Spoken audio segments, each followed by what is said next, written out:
So one of my biggest mantras in life is that it's never too late. It's never too late to start, a hobby. It's never too late to go to the gym if you've been meaning to do that. It's never too late to start reading if that's something that you're into. It's never too late. And I also firmly believe it's never too late to reach out to someone that maybe you've known for a while, but have never actually had a conversation with. So I love making new friends. I love getting to know people. That's a big part of this show, is just talking to people in their 20s who are going through the grind, who are trying to figure it out, who are trying to figure out how to learn, live their best lives. And so one of those people, kind of getting back to the roots of this podcast, where I first started about a year ago now, talking to people that I kind of grew up with, that I knew intimately. One of those people joining me today, I do not know intimately, but I have known for a long time. That is Shelby Lam. Big fan of yours, Shelby, from social. I've been keeping in touch with you via Instagram. I haven't actually been talking to you, but just kind of been keeping tabs on you and what you're up to. So some photos that you've been posting recently came across my feed, and I was like, all right, this girl seems really interesting, adventurous. We could talk about some things here. So Shelby Lam, super excited to welcome you on today. Thank you for joining me. How are you? I'm so good. Thank you so much for having me. It was so unexpected, but like such a pleasant surprise. I was like, wow, I feel so cool. I'm like a cool Clifton Park girl now. Oh, you are definitely a cool Clifton Park girl. Definitely one of the coolest girls to ever come to Clifton Park. I'm sure every guy in the class of 2013 can attest to that, which, by the way, I am using the Shen 2013 yearbook to prop up my laptop right now. So amazing. I don't even know where mine is, honestly. I really got to whip that out for the memes. For the memes. Okay, so there's a bunch I want to talk to you about, and I will try to get you out of this in time because you've got your big bachelorette final to go to. Catch me up quick. Like, what's the situation? What's going down tonight? We're talking on Monday. All right. So apparently this season ended early because I don't really know. She was down to her bottom three last week. There's a guy she was clearly in love with, but wouldn't tell him she loved him, even though he was saying that he loved her. And he kind of lost his shit and left. And then that's where they left it. So now we have him gone and only two left, but I don't think that she gets engaged at the end. So we got to see how it all works out. Ooh, interesting. Okay, I'm hooked. Yeah. I'll have to go back and watch it all. I want to first talk to you about today. So you've just wrapped up a big trip out west. You were out in Utah, in Nevada, in Arizona, and all these places. I was out west earlier this year. I was just bouncing around. I was living in Colorado for a couple months, bouncing around Oregon, California, Arizona. Is really my first time ever spending a lot of time out there, and I fell in love with it. It is so much different than the East Coast. I'm a big history buff, and so the history is just completely different. And it's so young out there, but in terms of how long these places have actually been states as part of the United States. So I absolutely loved my time out there. Almost considered living out in Colorado. I've decided to move to New Hampshire. I'm moving there in 2 weeks, cool. Actually. And yes, it is very exciting. I'm super pumped about it, moving to Portsmouth, which I don't know if you've ever been, but add it to your list if you haven't been there. Very cool seacoast town. But this trip, I want to talk about it with you. First of all, I try to plan trips with my friends. It's so difficult to do it these days because just the older you get, the more responsibilities you have, jobs, relationships, people are flakes. Like people are less inclined to want to do things now. It's just a thing about getting old, I guess. So how are you able to first pull this off? Yeah, so it's actually kind of a funny story. So back in January, when my boss opened up the year of PTO requests, I just requested off my birthday week. So I was like, oh, I'll find something to do. And then in June, or maybe late May, early June, I was saying to my parents, I was like, maybe I'll just go by myself somewhere. It's so hard to, like you said, it's so hard to plan stuff with friends. Nobody can take work off the same time as me. So I was like, maybe I'll just go to the beach for a week or something. And they were like, you should talk to your cousin Taylor. She might be interested in doing something with you. So I just reached out to her, and then we were just both talking about how we really wanted to go see national parks. And I've always wanted to see more. I've only been to Acadia in Maine. I always wanted to see more. And she was kind of going through a breakup and had originally planned going on this trip with a boyfriend that was no longer in the picture. So we kind of got the idea in our heads that we would try to plan something. Then we enlisted the help of her older sister, my other cousin, Morgan, who was immediately into it and wanted to go too.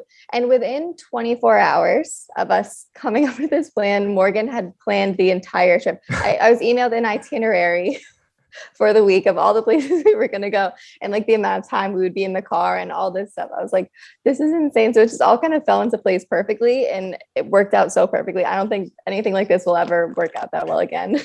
So what kind of traveler are you? Because there's two ways to do it. You can have the itinerary, plan everything down to a T, how long you're gonna be in each place, or you can do my preferred way, which is not having any plan at all and just seeing where the wind takes you. And sometimes that leads to some amazing stories of something good that happens, or it leads you to being totally lost and confused and or like sleeping somewhere that you don't want to be sleeping. And that also creates a good story. Right. Yeah. I feel like that's more my vibe, probably, is just going where the wind takes me. But in this case, we had kind of a strict schedule to stick to because we wanted to see 5 national parks in the 5 days that we were there. So we were kind of limited with that. But for the most part, we would go to the park without much of a plan. Like when we went to Yosemite, we kind of just were like, let's just drive around and just kind of see where we want to go. Like, you know, because when you make plans, a lot of the times they just don't work out. Like there were things we had on our list for each national park, but most of the things on our list we weren't able to do for one reason or another, whether, you know, the falls aren't there, the water's too low, whatever it is. So I feel like in the parks, we kind of went with the flow, but definitely besides that, we were on a pretty strict schedule. Typically, though, I like to go with the flow. Love that. So what was your, like, did you fly into somewhere and then just drive around everywhere? Yeah, so basically we just flew into Las Vegas, and then they actually have a rental car center there that I assume is open 24 hours because we went at like midnight. So we had already kind of planned out the rental car in advance, and we found a good deal on one. So as soon as we got off the plane, we got the rental car, and then we just stayed in a cheap hotel near Vegas and then started our journey the next day. And just like we went into California and then like back to Nevada and then to Utah and then to Arizona and then back to Nevada. And then we just finished in Las Vegas for the night and then flew back home. So when you're talking about the Northeast and just going, oh, I'm just going to be in New York, then Vermont and New Hampshire. Right. These are all like 2-hour trips, but people in the West, these are all like 6 to 8, 10-hour trips that you're doing. Right. It was a lot of driving. It was a lot of time in the car, Yeah. But it was worth it though. Like, you know, once we got to the parks, it was really cool. But yeah, we had a nice little Nissan that was taking us over. Nissan Rogue really kept us through, you know. What was the highlight? Ooh. Which is such a hard question, I know. No, I know. I've been asked it though since I feel like I change my answer every time I get asked the question. But it would have to be this hike that I went on in Zion. It was the only like intense hike that we went on all week, really. Because for the most part, we wanted to just do as many things as possible in each park. And if you're doing an intense hike, that's going to take a lot of your day up. But my cousin Morgan had been to Zion already, and she'd done this hike.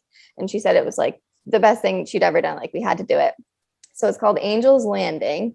And I think it's like a 1,500 feet elevation gain. It's nothing too crazy, but it's like 2.5 miles.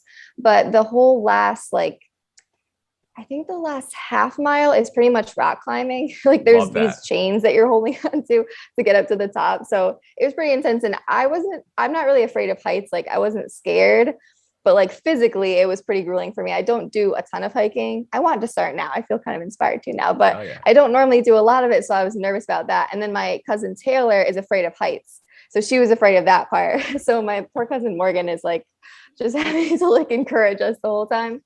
But yeah, there was definitely some points where both Taylor and I were like, I don't know, we keep going. Like this is a little scary. It's a little intense. But we made it to the top and it was so beautiful. Like just incredible. It's like such a small area you're at on the top and you're just on this like flat rock.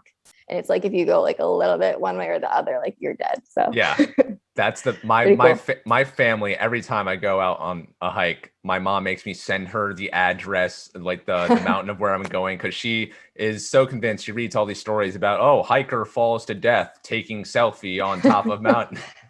Yeah. So I'm glad that you have survived to tell the tale here. Now, this is the best part of hiking, obviously, is you're burning a lot of calories, you're working hard all day, you're sweating, the reward afterwards. So I personally love to go get like a nice IPA on a hot day after a good hike. That's the move. What's the post-hike move for you? Yeah, so I'm not a big beer girl. I wish I was, but it's not my vibe. So after we got food and I got a really good sandwich. And I remember the fries too were like just chef's kiss. They were just on point, exactly what I needed. And that hit the spot. Like for me, it's like, I want greasy food. I feel like after I like get a good workout in, which is so stupid, but it really hit the spot. It was perfect. Love that. Now, when I'm traveling and such, every time I go out on a trip, whether it's just a vacation or a longer term deal, I like to kind of just like keep tabs every day. Okay, what am I learning? What am I learning about the world, or what am I learning about myself and the way in which I view the world? Did you come away from this trip with any like big lessons about your life that you're going to carry with you moving forward? Yeah, that's a really good question. I feel like I just really want to do more. Like the whole time I was there, this is a lot, but I was just thinking like, this is what it's all for. Like when you're just working all day, every day, and you're doing laundry and you're cooking and you're cleaning and all that stuff just kind of feels so monotonous. And you're like, this is all I'm doing. Like, what is the point of just like doing this every day? So while I was there, I kept saying to my cousins, like, this is why we do this. Like, this is why you work and like struggle through the hard stuff. Like it's for experiences like this. And I definitely want to do that a lot more and put more effort into that. Like, usually I would be more for like a relaxing vacation, but I got so much more out of this. I was tired at the end, but like it was just so worth it. So as hard as those trips can be to plan and everything, I definitely want to try to do a lot more of that and just see more and do more and be more adventurous. So where's the next trip? So we definitely want to do another national park trip. We think we're going to do Yellowstone just because I've always wanted to go there. And I've heard from a lot of people that have been to many national parks. They say that's their favorite. So I feel like that's going to be the next move. We're going to try to plan one for next year. Okay. Well, I'm rooting for you, and I hope that it can come together as well as this one did. Yeah, fingers crossed. So I find it curious. So I also being an adventurous person, so you're living on the outskirts of Troy, New York, which is not far from where we grew up. I have no desire to live in the area in which I grew up. Love the 518, love Clifton Park, upstate for life. Shout out to Shen. Yeah. But, I just feel like I just feel like caged in there. Like I've accomplished everything that I've wanted to do in that area, that I just want to go and spread my wings and see new things and all that good stuff. So as someone who, like yourself is adventurous, how do you feel about being in the area in which you grew up? Yeah, I feel like if you ask my close friends or family, I talk about moving all the time. Like I've played with the idea so many times, but I'm really close with my family. My family's all here and I have close friends here, but mainly honestly, it's like jobs. Like I always plan to just work at Albany Med for a couple of years and then maybe move to like Boston or I don't know, like a city, move somewhere different, do something different. But then this job I have now kind of fell into my lap and I love it. I love the people I work with. Like it's just not the type of job that you can find very easily in nursing because I'm doing hands-on nursing care, but I'm in the outpatient setting. So I have normal hours and I'm getting paid pretty well, for what I'm doing. So that's not a job that's easy to find. So now I guess I feel a little bit stuck because of the job, but yeah, I still kind of play around with the idea too. And like I still have friends moving regularly, away. So I don't know that I wouldn't say that I never will move away, but I just really like it here. I don't know if I'll find anywhere better. Yeah, no, listen, there's nothing wrong with that. I wish I could feel that way about the area, because I similarly have a lot of friends here and family here. My mom convinces me all the time, or tries to convince me all the time, hey, there's these nice apartments right across from Hanford. Yeah. I think you would be great in them. And I'm just like, sorry, Mom, I got to go do my own thing. Gotta go. I get that. You mentioned your job. So and I found out all about this today. So let me try to get this straight. So you went undergrad to Geneseo, and then you graduated with a degree in biology there. And then you got into this, you decided that, okay, I want to be a nurse. After Geneseo, you go to Utica College, which is in Western New York, kind of on like a fast paced program to try to get you to become a nurse. And at some point, you also become, you work at Albany Med, and then you make the transition into being a fertility nurse, which you are now, which you love, are doing well with. So I just kind of want to get into your head here. Yeah. You were at Geneseo doing biology, and then you decide you want to become a nurse. Why? Yeah. So when I was applying to colleges in high school, I actually applied to nursing programs and biology programs. But I don't know, Geneseo was kind of like my dream school. I guess they had this great biology program and I don't know, once I visited, I just kind of fell in love. So when I got in there, I was like, I'm just going to do that. I'm just going to do the biology thing. I'll figure it out. I still was toying with the idea of maybe like PA school, or maybe I'll be a veterinarian, or I don't know. I was kind of all over the place. And then while I was there, taking different classes, like especially my anatomy class and working with my professors in those classes, I don't know, I just realized that I didn't really want to do the research thing. I wanted to work with people more. I wasn't sure that I wanted to be a provider in medicine. Nothing wrong with that. Obviously, it's an incredible and important job. But I just felt like I really wanted to have those, close hands-on relationships with your patients. And I wanted to be the one advocating for them. So I don't know, something just kind of clicked into place with that.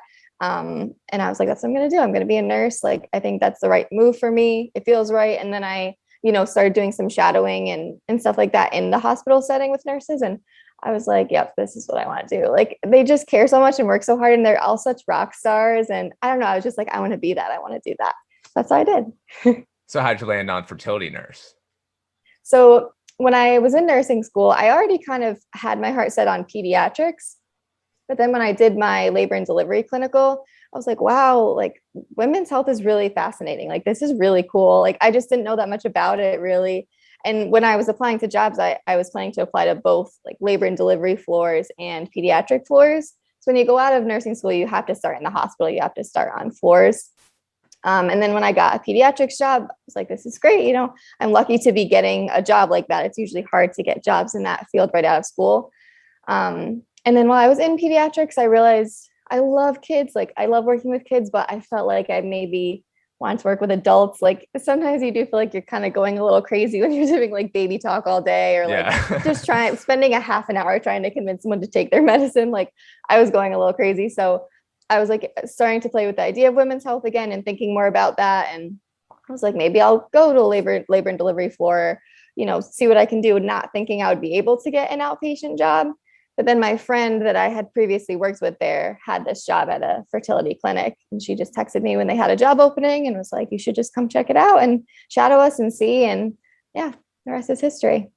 Wow. Okay. So I'm so naive when it comes to women's reproductive health. So forgive me if I ask any dumb questions. You're good. What is it that you enjoy the most about working in the clinic? Yeah. So I feel like it's definitely its own world, fertility. And I like it because it feels like it combines my biology background and nursing, because I work alongside the embryologists, which are the people making the babies, making the embryos. I get to watch what they do and be a part of that, while also, being that, comfort person for the woman going through the process and helping them feel more comfortable and talking them through things and giving them advice. And it just feels like a combination of all the things that I like. So I just love it. So I imagine this is a very emotional job. This is maybe a nursing job more so than other types of nurses that involves you to be kind of like emotionally invested and for people to lean on you for emotional support. Yes, that's definitely true. And they're taking hormone therapy. So their emotions are actually like out of this world sometimes. And it's not their fault. It's just the medicine we're making them take. But it's definitely an emotional process. And I work in the OR. So they're also undergoing anesthesia, which tends to bring out emotions in people when you come out of the anesthesia. So definitely a lot of emotions going around, but a lot of the time it's happy emotions, which I love. But I definitely, like, when I see my patient tear up, I tear up immediately, like involuntarily. It can be really exciting, and it can be really hard too. And it's hard not to feel it with them, alongside them. But I love that part too. I love, like, I don't know, being there for them, Are you able to, for example, I had someone on a couple of weeks ago who's a reporter, and there's sometimes where you cover stories that, like a kidnapping or something happens to a child, and you take those stories home with you. Like, that's not something that you can just leave at the office. Do you ever struggle with things like that, where you leave the office and you're still thinking about something that happened? I definitely do sometimes. When you see patients that just really are going through it, and they've been going through this process for years on end, and they just cannot get lucky. Like, they just cannot have anything work out for them. That definitely is hard to see. And, in nursing too, you can definitely have compassion fatigue.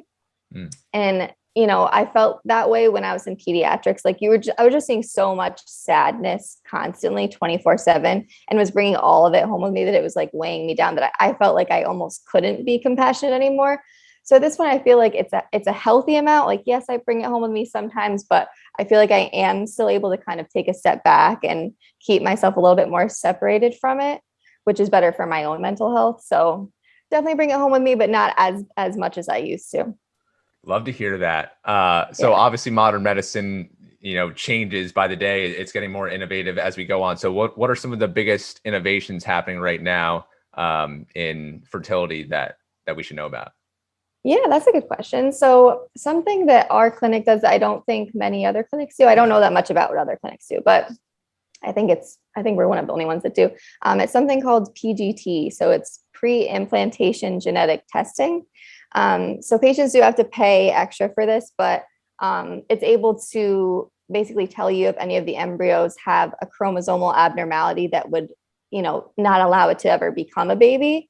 So in that case, it's preventing these families from going through a miscarriage, basically unnecessarily. Because otherwise, you don't know. I mean, you would think that just in the lab, they just are able to tell all these things about the embryos, but you really can't. You can tell if it's like a good quality embryo or a poor quality embryo.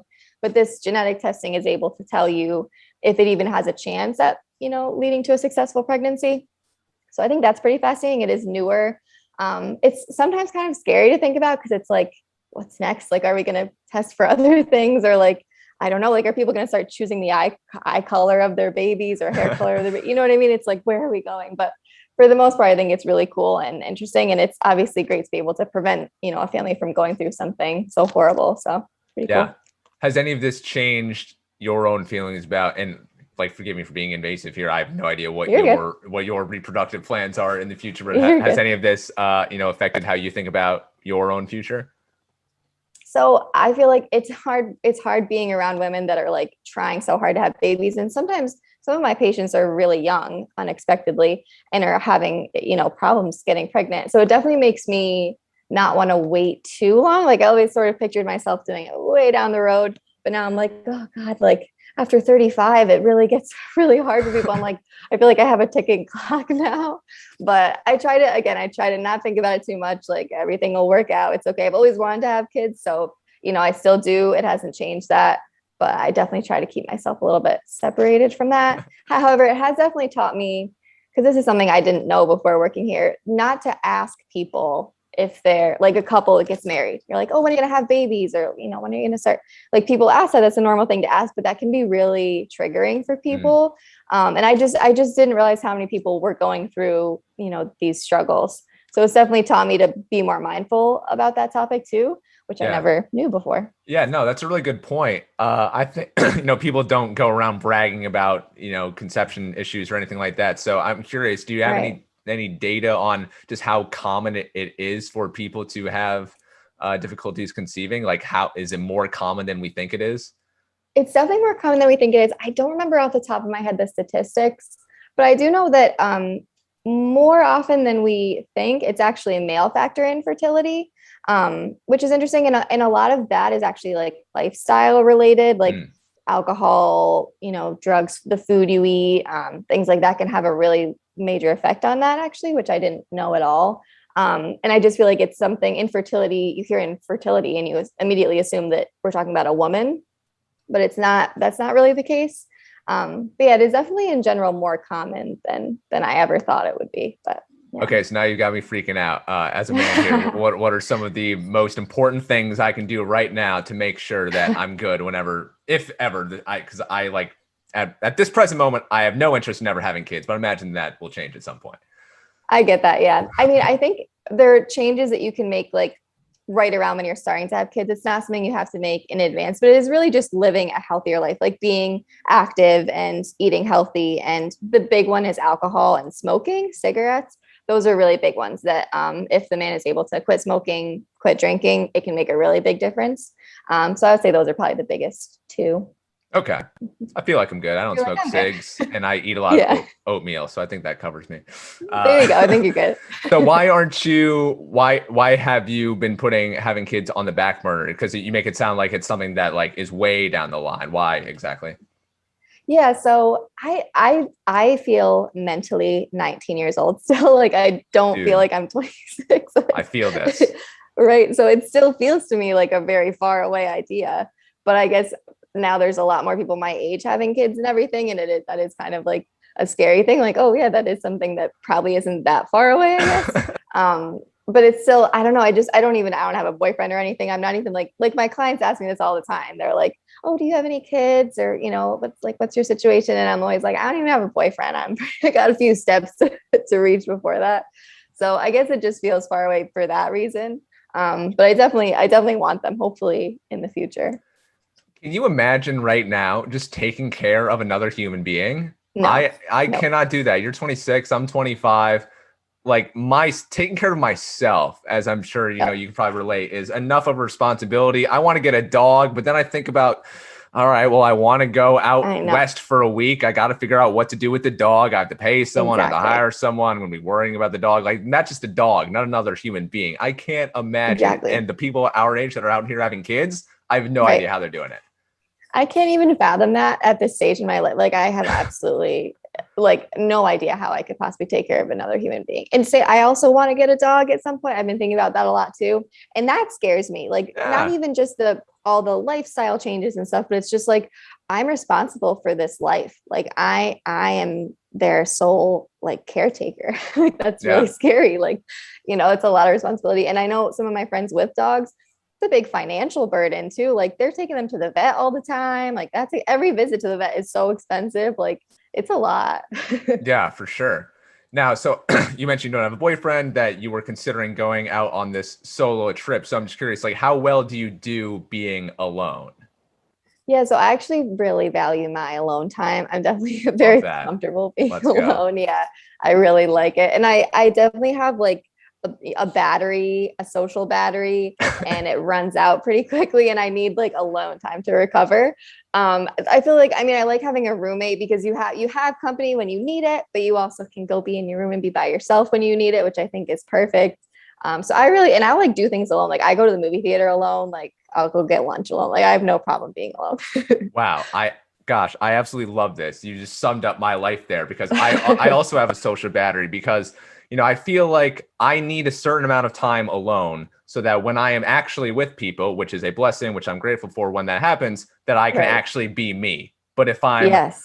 just stacking days and days on top of one another, being with people, I'm just so drained. And that's a kind Yep. of thing that's happening with COVID here now, is that we were just all Yes. so insular for so long that the Yep. social battery has even less charge to start, which is wild. I completely agree. Yeah. Like I've been starting to go out more again. And by like midnight, I'm like, yeah, I gotta go. Like it's time. I feel that.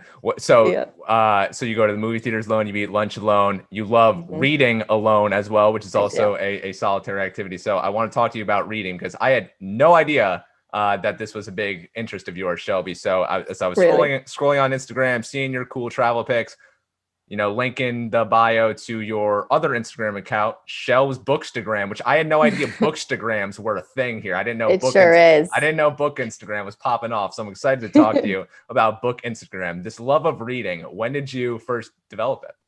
Yeah. So ever since I was a kid, I always loved reading. To be fair, I don't like reading things I'm told to read. So I never really liked reading in school, but I loved reading for fun. Like I loved that. I always did. But I never did a ton of it. When you're in school, you have so much going on when you're young in college. Like I only really got to read in the summers. Because when you're reading textbooks all day, you don't really want to go home and then read a book. But pretty much once I got out of nursing school, I like dove back into it and I've been reading like constantly, especially with quarantine. I feel like that's when I really, really, I was reading more than I ever have before. That's all I did. So yeah, that's when I got into it. And then making the bookstagram made me get even more into it because I just found this like community of book lovers and they're all recommending books to me all the time. And now I have this enormous pile of books that I still need to read in my apartment. So what drove you to create the Bookstagram? Yeah, so it was like an idea I kind of toyed with because within my friend groups, I was kind of the book girl. Like I was the one that would always recommend books and like tell people what to read and stuff. So I was like, oh, maybe I should just like do it just for like my friends, just like all follow. And I like taking pictures of books too. So I was like, oh, it seems like a You good take some idea. great photos of books. You make these Thank books you so look much. really good. I really appreciate it. I really do. I try really hard. But yeah, so that's what I did. And then I kind of followed a bunch of other bookstagrams to sort of figure out what to do and how they do it. And they're like all the nicest people ever. They all follow each other. Everyone follows you back, all of the bookstagrams. So every bookstagram has thousands of followers because everyone just follows each other and like cheers each other on, like comments on everyone's photos and responds to all the stories. Like they're all very involved, which I just thought was so fun. It's like my happy place. I'm so happy that you said that because social media is such a judgmental place these days. Everyone thinks about before they press send or post on it on IG, on TikTok. Oh my gosh, what are people going to think of this? And are people going to think I'm a loser? Yada, yada, all these things that we do in our heads. And so, I've actually been finding that with this podcast, with your bookstagram, I'm getting way more support for it than I ever thought. And I don't feel like a loser putting shit out, and you don't feel like a loser taking photos of your books in a nice way and posting them out on Instagram. Like it's actually once you find the right community, is actually a lot more supportive than we give it credit for. It is. Like I never would have expected that. I thought it was just going to be my family and friends following it. Like I never expected this to be such a thing, but it is. Like everyone's so supportive. And and even like people will sometimes post like, hey, I'm just I just need to get away from social media a little bit. I'm just not going to post for a bit. And everyone's like, yeah, you do that, you got this. Like everyone's just so nice about everything. And I'm like, oh, I just love it here. So I'm a minimalist. This is a thing about me. So like having lots of things freak me out. And so I am also a lover of books, but with my books, I keep a very small collection of like 5 books that I have with me at all times. I've moved around a bunch, and when I'm traveling, I always have like one, like anytime I go on a weekend trip, I have at least one book with me, whether it's like Thoreau's Walden or Marcus Aurelius's Meditations, all of these like kind of like philosophy books and such. I always have those with me. So I have a small collection of books. And then when I bring more books into my life, I kind of like, okay, buy one, donate one, give one to a friend, or the library. Like the library is so underrated. I think people forget that libraries exist. Amazing. Yep. So what is your philosophy in terms of just like acquiring, collecting books? Because if I were to have a shelf of like 100 books, I would go insane. Yeah, I'm definitely not a minimalist. I am not. I wish I was. Like that's the vibe I want my apartment to be, but it's just not who I am as a person. I have so many books everywhere, and they're just like my nightstand is covered. I have 2 bookshelves that are filled with them. Like they're just everywhere. But I'm a bibliophile, so it means that I love like real books, like holding them. I love the smell of them. I just love looking at them. So I like owning books. And I anytime I read a book, I like have to buy it. I have to have it to like put it on my read shelf that I've read it. So I'm definitely a psycho. Have a read shelf and an unread shelf? Yeah, it's called a TBR shelf, to be read. Of course. Should have known that. That's great. Okay, so the digital books thing, Kindles, audiobooks, don't do it.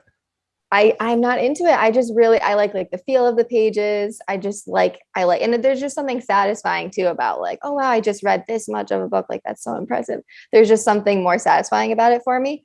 I know financially it's definitely a lot better to do, any of the e-readers. So I really should get into that. And I'm sure someday I will. Like someday this is going to get old having this many books. And anytime I move, I have to move all these books with me. So definitely someday, but for now I like my books. No, I'm with you. I also like the feel of a book, turning the pages. And also, I mean, maybe me more so than you for my job. I spend so much time behind screens when I'm doing my leisurely activities of reading. I don't want to be looking at a screen anymore. And so I've done, the Kindle book before, but I did it like once and I was like, I just love reading a book. I don't want to have to charge my book, Exactly. It's just not the same. I don't know. I don't get it. And you're like not turning a page, you're like clicking a button. I don't like it. What are your ideal reading spots, like location wise? That's a really good question. So we have a really comfortable couch in our apartment, and it has this, I forget what it's called. It's like a cozy or something. It's this weird, like sort of corner piece. And it just fits me perfectly with like a pillow behind it and a blanket over me. I have a view of our beautiful porch with my roommate's beautiful garden on it.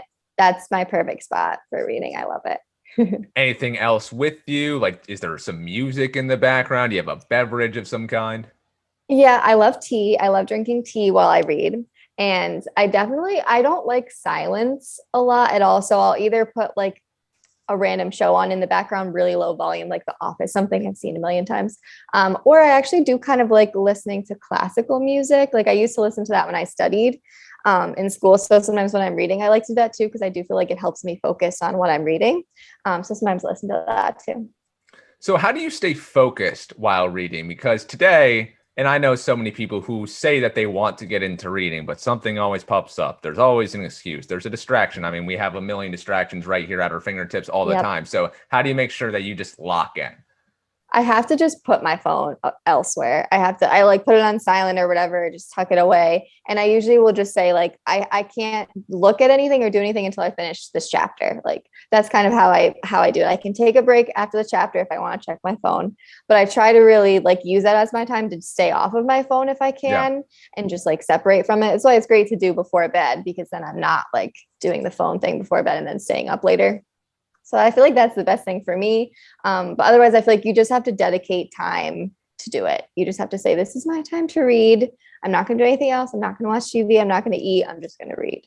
Yep. That's the way to do it. You just have to create time for it. If you really want to do it, you have to create time for it. I have I'm a big to-do list guy. And so in my agenda, a couple of times a week, I just put like read 30 minutes. And so in that read 30 minutes period, it just, okay, phone goes away. I get myself in my comfy chair and I just lock in on it. And, your mind wanders, like my mind wanders as I read. So I try to rein it in as much as possible. But I fully understand why a lot of people, who are maybe not as disciplined as us, struggle with it. Yeah, I get it. It's definitely hard. And I have that issue too. Like sometimes you're just not in it. Like, sometimes you just can't really escape your thoughts in your mind. And that's okay. Like if that happens, I just kind of put the book away and I say, okay, it's not gonna happen for me today. I'll try again later. That's all right too. Whatever works, Is this book club, ladies? No. Sorry, Marley, just go. No, what's up, Marley? So you're actually in some book clubs, aren't you? I am in book clubs, yeah. In person, virtual? Yeah, so I'm in a book club with my family, and that's virtual. So that's why she was asking, because I do that monthly. This is my thing with Troy. She's like, "What are you doing?" So that's virtual, and it's with like my mom, my grandma, and like cousins. It's cute. And then I'm also in one with work friends, because it's just really just the OR girls, and we meet in person once a month for that one. We definitely don't do a ton of talking about the book in that one. We usually do a little drinking, a little snacking. But yeah, we do talk a little bit about it, and we'll like pick our next book while we're there. So I feel like that is such a lost art, the book club. How did you guys make this happen? Even though it's, like a faux book club. Yeah. So I just going into this year, I was like, I really want to be in a book club. I have gone too long in my life without being in a book club. And so I suggested it to my work friends first. And they were all really into it, which I was surprised. Like there's one friend, her name's Bree, that I work with, who's even more into books than I am. I would say like she reads crazy quickly. So she was really gung ho, and everyone just kind of got into the idea. Not gonna lie, a lot of people don't read the book. I think they just like it for the social aspect, but like half of us do, I would say. And then when I did that too, like my mom and aunt were like, "Oh, I want to do that. That sounds fun." So then I just decided to do one with them too. And I usually read enough books in a month to where it's okay to have like 2 book club books and then my own books each month. It usually works out. Wow, I love that. Okay, I want to, when I get to Portsmouth here, I want to try to like find a book club. I want to see if that's a thing. I don't know if bookstagram, Instagram accounts can help me out with that. Yeah, no, definitely. Because that is such a thing. And there's a lot of like just virtual ones. Like a lot of the bookstagrams I follow have their own that they do. But I just feel like a lot of them get really big and then they kind of just divide people up into groups, and they'll be in like the Instagram DM messages. So I've definitely done those before, but I feel like I don't feel as invested in it without like a video chat, like a set date that you're going to sit down and talk about it. With that, it's like a little more casual, I guess, which isn't a bad thing. But I feel like in Portsmouth, there's definitely going to be like real book clubs. I feel like if you just go in like the Facebook group for that city, they probably will have something. I have been fiending to go to a poetry reading. I also love poetry reading. I've never actually seen one advertised anywhere in my life before, just the movies, but I really would like to go to one. That would be really cool. I'd be into that. That's very hipster of you. Yes, that's what we're all about here. So a lot of people say that they want to get into reading, like I alluded to, but then they don't. It's so often, I love asking people what their New Year's resolutions are, just because I just love self-improvement and what people's plans are for bettering themselves. And top of the list often every year with people I know is, I want to read more books. I want to read X amount of books this year. And then, like most New Year's resolutions, they fall off the train. They maybe read one, two, but then life gets in the way, as it always seems to do. Right. So why don't you think that people, don't read as much as they say they want to? Yeah, I feel like it's something that you kind of lose a love for with school, honestly, because you have to read so much for school. Whatever your subject is, it requires reading. That's inevitable. So I feel like that's kind of part of it, because I did feel that way too when I was in school. Like, you're just so sick of reading. Like, I just want to do something like mindless with my free time. And I feel like I usually tell people, like, you just have to like get back into, like, find a book that's going to make you get into it. And I think something too is like, I think some people kind of force themselves to read like whatever the popular books are, or like books that are recommended to them, or certain genres. But I feel like kind of going out of your comfort zone and maybe trying something new could help. Like, I had never read fantasy books really. And then I saw some recommended on other bookstagrams.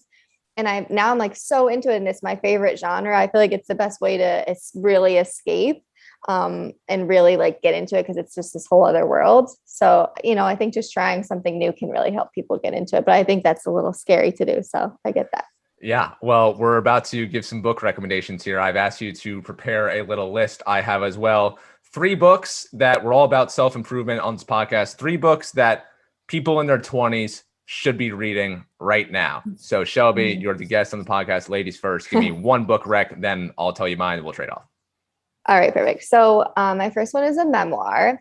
It's by Michelle Obama, called Becoming. I'm sure a lot of people have read that one already, but I just feel like if you haven't, you really should. And it's just like, I feel like just the whole idea of that becoming, like, you're always becoming, no matter what age you are, you're always still becoming and transitioning and changing. And, you can always, make new moves and make changes in your life. And I feel like that's kind of the point of her book. Like, she's telling her life, but all these different directions it went in and unexpected turns and everything. And I think it's a really interesting book. And I think it's a great one for someone in their 20s, especially, to read. For sure. Yeah. I read it last summer. It's a great love story. Barack and Michelle have this cute little story here. It's a story about what life is like in the White House. And, you talk about like not wanting to have kids at this time. I times 100 cannot imagine being the president of the United States and all the things that they have to worry about, the security details. Like, to make plans for Sasha and Malia was like an hours long process of just getting all the right people in the right places. Can't imagine it. Good choice though. It was so cool. So my first book rec is something I read a couple months ago. Have you read any of Ryan Holiday's books? I don't think so. Yeah. So he writes kind of like he's in the self-help vibe. So one of his most famous books is The Obstacle is the Way. And the premise of this book basically is that anytime that we overcome, or anytime that we encounter an obstacle, a challenge, a problem, rather than just stew in it and be frustrated about it and be angered by it and say like, why me? We should instead flip the obstacle on its head and use it as an opportunity to learn, to be motivated, to inspired. For example, like last November, I had a drastic like change at work that I was furious about. I was so pissed about it because it screwed me over, and I was like, oh my God, my life is ending. But then in February, I finally got over it and basically like calmed down and said to myself, okay, this shitty thing happened to me. How can I reverse this and use this as an opportunity to do something positive with it? So it's just kind of a book that gives you a bunch of strategies for coping with, encountering obstacles. Yeah, that sounds really good. I like that. I'll have to check that out. Yeah. All right. Number 2. All right. So I actually have this one with me. It's called The Gift of Forgiveness by Katherine Schwarzenegger Pratt. It's basically just a compilation of different stories of people going through something really hard, and, there being a certain person maybe to place blame on, and then able to forgive them. And it's a really powerful book. Some of the stories are maybe more impactful than others, but I don't know. It's really small. It's really easy. I read it like kind of one story at a time here and there. And I did feel like it was really, I just never thought about that. Like, there's definitely some people in my family that are a little bit of like grudge holders, like, not very forgiving. Like if someone wrongs you, like that's it, they're on your shit list forever. So I just felt like it was really it made me think about things differently. Like, why waste your energy being mad at someone for something it's really not the end of the world. It's never the end of the world. And it's better. It's going to kind of relieve you of that weight if you just forgive and forget, Yeah, I fully agree with that. Not to be morbid, I kind of act like, if I'm ever angry at someone or something happens that pisses me off, like, what if this was the last experience or encounter I ever have with this person? Is this how I want to end things? I think about that a lot. So it's just kind of my way of, don't get angry about this. You don't need to be mad. You don't, if this person means something to you, like don't fret about small things. They don't matter. Exactly. Yeah, exactly. Yeah. Number 2 for me is called Educated by Tara Westover. Have you read it? That's a good one. So yes, good. That's a good one. I read it last summer. It was recommended to me by a friend. If any of you guys haven't read it, long story short, true story of this woman who grew up in rural Wyoming, I believe it is. And she grew up in this fundamentalist, like traditional American living to the extreme. Like they live on farmland, no technology, all the family under one roof. They're eating everything that they make on the land, and they're making all their own clothes. And this is happening in the 1990s and 2000s. So like way out of date. And the story is just about this young woman who is the one that breaks out of the family. Essentially, she goes back against her family because all of her relatives, stay on the farm their whole life. And so it's this crazy story about stepping out of this, taking a huge risk, turning her back on her family essentially, and then getting educated. She had never gone to school before. Her family didn't believe in school. And so she ends up going around the world to some of the best schools in the world. So really good book. And just kind of about the importance of education. Yeah, that is a really good one. That's a good choice. Sorry, last one. My number. All right. My number 3 was Over the Top by Jonathan Van Ness. He's actually from the show Queer Eye on Netflix. He's the hairstylist on it, for anyone who doesn't know. He's really funny. If anyone is interested, you should follow him on Instagram. He's just hilarious and very, active and trying to make changes and make a difference and use his platform for the right reasons. But yeah, his memoir was really fascinating. He's had a really hard life. He's been through a lot of difficult things, and I feel like was kind of late to, kind of get his shit together to kind of work through everything. And I feel like it was just, I don't know, I just found it really fascinating that it is like, sometimes it takes you a while to really like get it figured out and work things out. And obviously things have fallen so into place with him. He's doing very well for himself now. So it was just one of those really great success stories of kind of going through some really hard times and feeling like, he really wasn't going to ever be able to have the success that he wanted. And he managed to make it happen for himself. It's pretty cool. Love that. Thank you for your recommendations. I will put links to all these books in the show notes of this episode. So if people want to check them out, they can do so there. My final one of my favorite books. I've read it multiple times. And I believe, I don't know if you do, in reading books multiple times is kind of a couple years apart to see if they hit differently based on where you are in your own life. And so my final one is The Alchemist by Paulo Coelho. Just one of the best books. It's just the story of this young boy's personal legend, he calls it, which is just, basically what is my purpose in life? And he kind of searches the world, encounters all sorts of people and things that happen to him along the way that help him discover who he is. So I think it's very representative of a lot of us trying to find our own personal legends right now. Yeah, that's awesome. That's such a good book. I haven't read it in a while. I should reread too. Yeah, it's a really good book, really easy to read. So Shelby, thank you for sharing all of those. I want to get you out of here so that you can go watch The Bachelorette, but I want to circle back to one thing that we were talking about on the subject of loneliness. So this is something that I've been thinking about. I haven't been in a relationship for like 6-7 years now or something like that. And I'm totally content with it. Like, I love it, but I feel like I'm kind of like teetering on the point of like, I just am so comfortable being by myself, doing my own thing, being on my own schedule, not having to put up with other people and their expectations that like, I just find myself just wanting to be alone, and kind of like when I want to be social, it's on my own terms, not on anyone else's. But I kind of feel like that might be a bit unhealthy. So I don't know. Do you wrestle with that at all? Yeah, I'm in the same boat. I've been single for, I think 6 or 7 years too. So it's been a long time since I've been in like a serious committed relationship. And I do feel like you just get used to it. Like you Yeah. just, like, I don't know. People ask me all the time, they're like, or if you're talking to a guy or whatever, and he's like, well, how are you single? Like, why are you single? And I'm always like, because I want it to be. Like, Because it's fun. it's not like anything happened. Yeah. Like, it's okay to just like want to be single. It's okay. But yeah, I don't know. I definitely think that way too. Like, I feel like for me, I'm really picky. Like it would just have to be someone really special for it to be worth giving that up, because I do really value my independence. And like you said, not really having to worry about anyone else in the decisions you make. That's a really freeing thing. So I do think it would take a lot for me to give that up. I agree with you. Yeah. Absolutely love that answer, Shelby. Thank you for joining me today. Thank you for sharing your wisdom about your travels, books. I want to talk to you about Geneseo. We'll have to do that another time, because I know Geneseo is a wild time because there's literally nothing to do there. Oh my God, it's like a farm. Gosh, and Wegmans. Gotta love Wegmans. Oh my God. Shelby, thank you so much for joining me. This episode will come out in a matter of days, and we'll talk soon. Thanks. Yeah, it was my pleasure. Thanks, Troy.